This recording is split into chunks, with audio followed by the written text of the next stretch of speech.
गणपती आणि गणपतीबरोबरच आठवण येते ती म्हणजे मोदकाची, नाही का? आणि त्यातल्या त्यात सगळ्यात जास्त आवडता मोदक तो म्हणजे उकडीचा मोदक. परंतु काही जणांना मोदक वळता येत नाही, काही जणांना मोदकाचं पीठ उकडता येत नाही, तर काही जणांना मोदकाचं सारण करता येत नाही. पहिल्यांदा बनवता येतील एवढ्या सोप्या पद्धतीने आज आपण उकडीचे मोदक बनवणार आहोत. त्याचबरोबर नारळ झटपट कसं फोडायचं आणि नारळ न खवता न किसता त्याला बारीक कसं करायचं त्याची सुद्धा ट्रिक इथे वापरणार आहोत.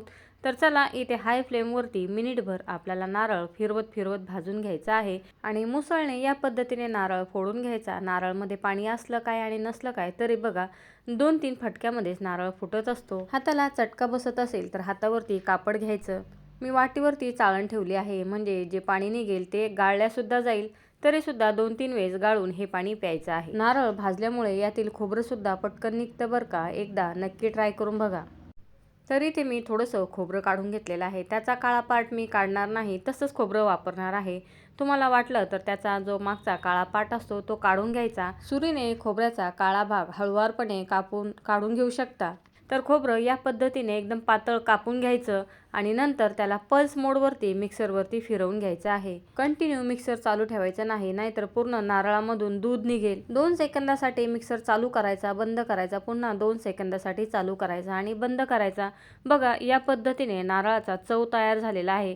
अजिबात नारळ खवायची गरज नाही, नारळ किसायची सुद्धा गरज नाही. मिक्सरच्या भांड्यामध्ये खाली बघा अजिबात नारळाचं दूध सुद्धा निघालेलं नाही आणि याच पद्धतीचं नारळ आपल्याला उकडीच्या मोदकसाठी हवं असतं. बराच वेळेस ओल्या नारळाचं काही करायचं म्हटलं की आपल्याला नारळ किसायचा खवायचा जास्त कंटाळा येतो. तर बघा इथे मिक्सरवरती किती बारीक आपल्या इथं नारळ किसून झालेला आहे. आता जेवढं नारळ किसलेलं आहे तेवढाच इथे गूळ घेतलेला आहे. अंदाजे 1.5 वाटी खोबरं आहे, 1.5 वाटी मी गूळ कापून घेतलेला आहे. त्याच्यामध्ये 1 चमचा खसखस घातली, अर्धा चमचा फ्रेश कुटलेली वेलची पूड घातली, 1 चमचा साजूक तूप घालायचं आणि फक्त लो फ्लेमवरती 3-4 मिनटं हे मिश्रण आपल्याला परतून घ्यायचं आहे. खोबऱ्यामुळे गूळ ओला होऊन इथे मिश्रण थोडं ओलं होण्याची शक्यता असते.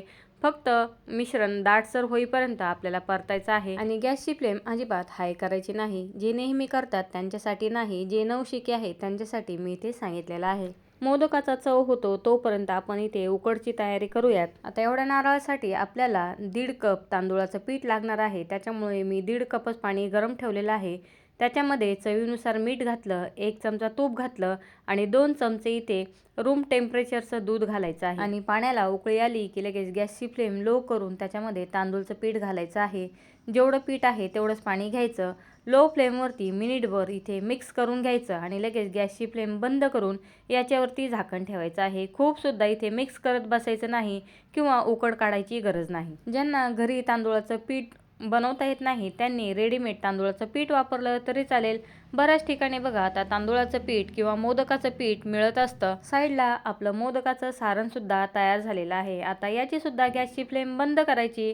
थंड झाल्यानंतर ते सुद्धा घट्ट होणार आहे. ताटाला तेल लावून घेतलं आणि बघा आपण जे गरम पाण्यामध्ये तांदूळाचं पीठ टाकलं होतं ते इथे काढून घ्यायचं. ज्यावेळेस आपण गॅसची फ्लेम बंद करून याच्यावरती झाकण ठेवलं होतं त्याच्यानंतर 5 मिनिटांनी मी हे पीठ काढलेलं आहे आणि इथे माझ्याजवळ पोटॅटो स्मॅशर आहे. त्याच्याने मी ते या पद्धतीने हे पीठ मिक्स करून घेतलेलं आहे. तुम्ही याला तेल तूप लावून घेऊ शकता, तांब्या घेऊ शकता किंवा फुलपात्र घेऊ शकता. आता पीठ थोडंसं थंड झालं की हाताने या पद्धतीने मळून घ्यायचं आणि एकजीव असा गोळा बनवून घ्यायचा. जेवढं शक्य आहे तेवढं पीठ चांगलं मऊसूत मळून घ्यायचं, म्हणजे मोदक करताना मोदक तुटणार किंवा फाटणार नाही. पिठावरती कापड झाकायचं आणि नंतर मोदक बनवायला सुरुवात करायची. ज्याच्यामध्ये मोदक उकडायचे आहे त्याला सुद्धा तूप लावून घ्यायचं. आता हाताने जर मोदक बनवता येत नसेल तर बघा मी ते साचा घेतलेला आहे, मात्र खूप मोठा साचा घ्यायचा नाही. जी छोटी साईज येते ती घ्यायची, त्याला सुद्धा तूप लावून घ्यायचं आणि बघा त्याच्यामध्ये या पद्धतीने पिठाचा गोळा घालायचा आणि सगळ्या बाजूला पीठ स्प्रेड करायचं आहे आणि मधल्या साईडला होल करायचं.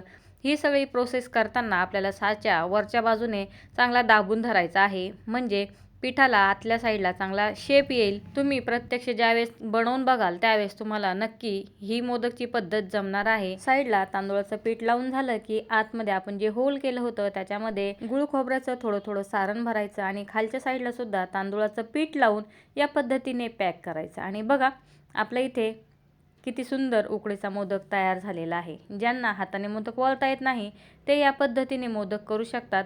एवढ्या पिठामध्ये आणि एवढ्या सारणामध्ये 25 ते 26 या पद्धतीचे मोदक तयार होतील. किती सुंदर मोदक तयार झालेला आहे. ही पद्धत एकदा नक्की ट्राय करून बघा. आता मी एक गोळा घेतलेला आहे, त्याला चांगलं हाताने मळून घेतलं आणि बघा या पद्धतीने हाताने पातळ पुरी करून घ्यायची आणि तिचे या पद्धतीने 2 तुकडे करायचे आणि जो साचा आहे त्या दोन्ही पार्टमध्ये 2 तुकडे बसवून घ्यायचे आणि एक्स्ट्राचा भाग काढून घ्यायचा. आता आतल्या बाजूला सारण भरायचं आणि नंतर मोदकाचा जो साचा आहे तो बंद करायचा किंवा या पद्धतीने पुन्हा आतमध्ये होल करून सारण भरायचं. खालच्या साईडला पुन्हा तांदूळाचं पीठ लावून पॅक करायचं. या पद्धतीने सुद्धा तुम्ही मोदक करू शकता. बघा इथे मी 2 प्रकारचे साच्याने बनवायचे उकडीचे मोदक दाखवलेले आहेत. मात्र काही जणांना हाताने उकडीचा मोदक करायला खूप आवडतं किंवा कळीचे मोदक, मोदकांना कळी पाडणे अशा गोष्टी खूप आवडतात. त्यांच्यासाठी बघा इथे थोडासा मोठा गोळा घ्यायचा, त्याला हाताने चांगलं मळून घ्यायचं, बाकीचं पीठ झाकून ठेवायचं आणि बघा या पद्धतीने त्याला लाटून घ्यायचं. लाटताना पीठ लावायचं नाही, तूप लावून लाटून घेऊ शकता. मोदकाला तुम्ही जेवढं जास्त तूप लावाल तेवढा मोदक छान लागतो. आणि बघा त्याला या पद्धतीने तुम्ही कळ्या पाडून घेऊ शकता. अजिबात कुठे पाणी लावण्याची गरज नाही, तूप तेल लावण्याची गरज नाही. आपलं मोदकाचं पीठ एवढं मऊसूत झालेलं आहे की ती थोडंसं प्रेस केलं की लगेच दबत आहे. एका हाताने जमत नसतील तर दोन्ही हाताने या पद्धतीने कळ्या पाडून घ्यायच्या. बघा पहिली जी कळी आहे त्याच्या बाजूला दुसरी कळी ठेवायची आणि हळूवारपणे दाबून घ्यायचं आहे. अजिबात हाताला पाणी तूप काही लावण्याची गरज नाही. आपली उकड एवढी मऊसूत झालेली आहे की दुसरी कळी पहिल्या कळीवरती आरामात दाबली जाते. फक्त एकावरती एक कळ्या ठेवायच्या नाहीत, थोडीशी 2 कळ्यांच्या मध्ये जागा ठेवायची आणि सारण भरताना बघा सारण या पद्धतीने भरायचं. सारणाचा सुद्धा गोल करायचा आणि नंतर आतमध्ये टाकायचं आणि वरचा भाग याप्रमाणे हळूवारपणे सील करून घ्यायचा आहे. आवडत असेल वरती तर असं टोक ठेवायचं. वरती खूप पीठ जर असेल तर ते काढून घेतलं तरी चालेल. बऱ्याच जणांना मोदकाच्या वरती जास्त पीठ असलं तर ते आवडत नाही, तर ते काढून घेतलं तरी चालेल. तर बघा मी ते थोडंसं पीठ काढून घेतलं आणि पुन्हा त्याला शेप द्यायचा. आता बघा किती सुंदर आपला कळीचा मोदक तयार झालेला आहे. ज्यांना मोदकाला कळ्या पाडण्याची हौस असते, हाताने मोदक करायला आवडतं, ते या पद्धतीने मोदक करू शकतात. आता इथे मी तिसरी पद्धत दाखवते. बघा हाताला थोडंसं तूप लावायचं आणि पिठाचा गोळा घेऊन त्याला चांगलं मळून या पद्धतीने त्याची वाटी बनवून घ्यायची. थोडी पातळच वाटी बनवायची, खूप सुद्धा जाड बनवायची नाही. त्याच्यामध्ये थोडंसं सारण ठेवायचं आणि बघा 3 बोटांच्या मदतीने तुम्ही अशा पद्धतीने कळ्या पाडू शकता. खूप सुद्धा कळ्या पाडायच्या नाहीत. ज्यावेळेस तुम्हाला प्रॅक्टिस होईल त्यावेळेस तुम्ही आरामात भरपूर कळ्यांचे मोदक करू शकाल, एवढी मला गॅरंटी आहे. प्रत्येक गोष्ट ही प्रॅक्टिसनेच होत असते. तर बघा इथे मी 6 कळ्या पाडलेल्या आहेत. छोटासा हा मोदक बनवलेला आहे. जर घाई असेल तर तुम्ही या पद्धतीने सुद्धा मोदक करू शकता. एकदा नक्की ट्राय करून बघा. आता याचा सुद्धा वरचा भाग सील करून घेतलेला आहे आणि बघा हा सुद्धा उकडीचा मोदक खूप सुंदर दिसतो. नेहमी मला ज्यावेळेस घाई असते त्यावेळेस मी याच पद्धतीचे पटापट मोदक करत असते आणि मुलांना मोदक खूप आवडतात. महिन्यातून 2-3 वेळेस जरी त्यांना तुम्ही मोदक दिले तरीसुद्धा मुलं मोदकला नाही म्हणत नाही. फक्त तांदूळाचं पीठ आपलं व्यवस्थित उकडलं जायला हवं तरच मोदक छान बनतात. तर बघा आपला कुठलाच मोदक चिरला किंवा फाटला नाही.